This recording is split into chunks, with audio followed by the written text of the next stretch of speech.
We're getting some more numbers in, some more details. Yeah, it looks like the AP, and this is what the AP's projection is, that Adrian Boafo has won the Democratic primary in the 5th district out of this field of 24 that you were talking about, and they're giving it to him with only about 32.2% of the vote being the lead. I mean, you see Quincy Bareebe has 18%, almost 19%. You Harry Dunn 13%, and Rashawn Baker 9%.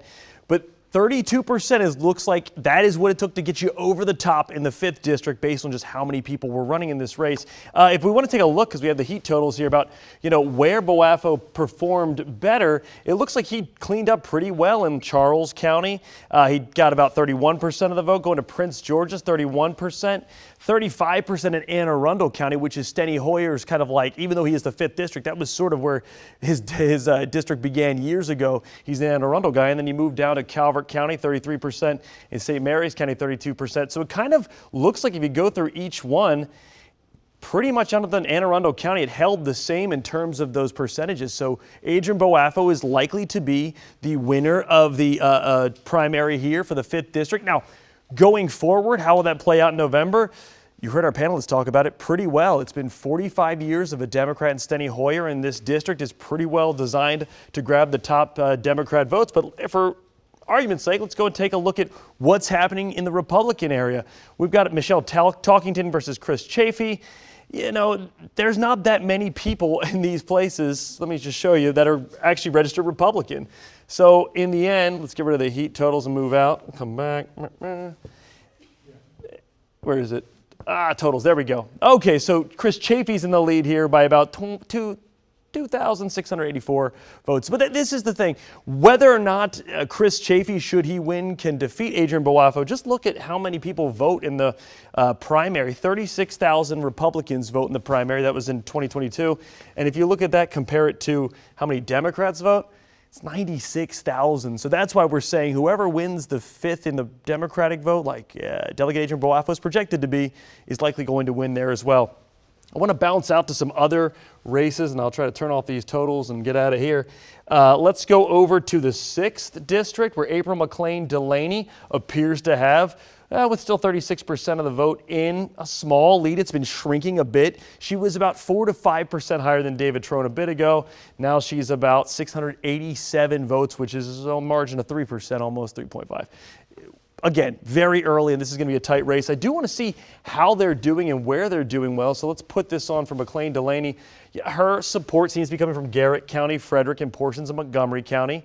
And for Trone, his is coming strictly from sort of Washington County and Allegheny County in terms of where they're amassing their better numbers. So, and it looks like in those places it's close even too, right? We've got, except for Garrett County and Montgomery County, April McLean Delaney is doing very well. So just kind of a look at that. That's very early on, but these are the tight races, right? You have the Montgomery County executive race, you have the 6th district race. Those are the ones where voters are really deciding about what they want to see in the future going forward for their representation.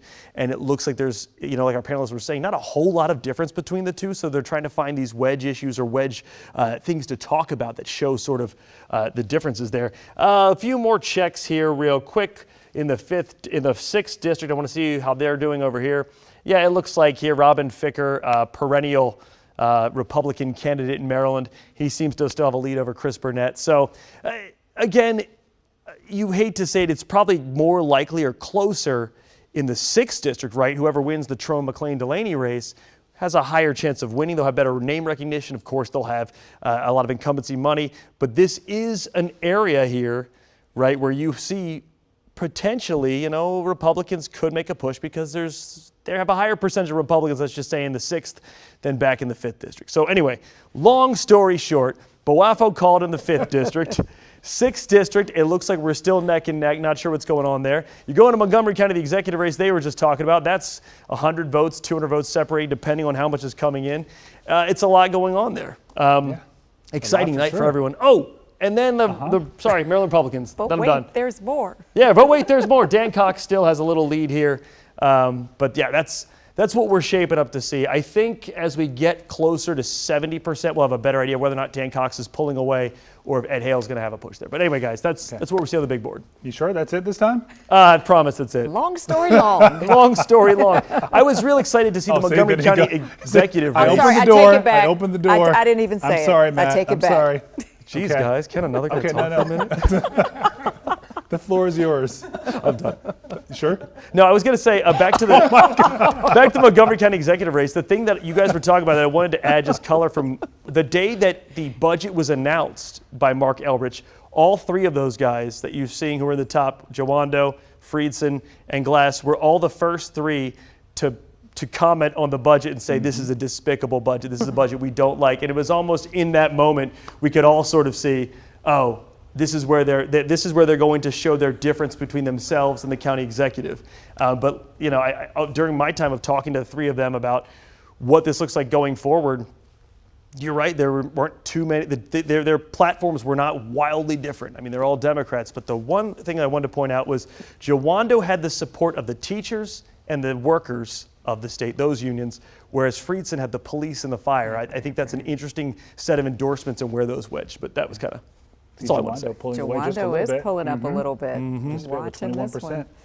All right, Matt, we love you, but we're going to have to come back to Yeah. you in a little bit.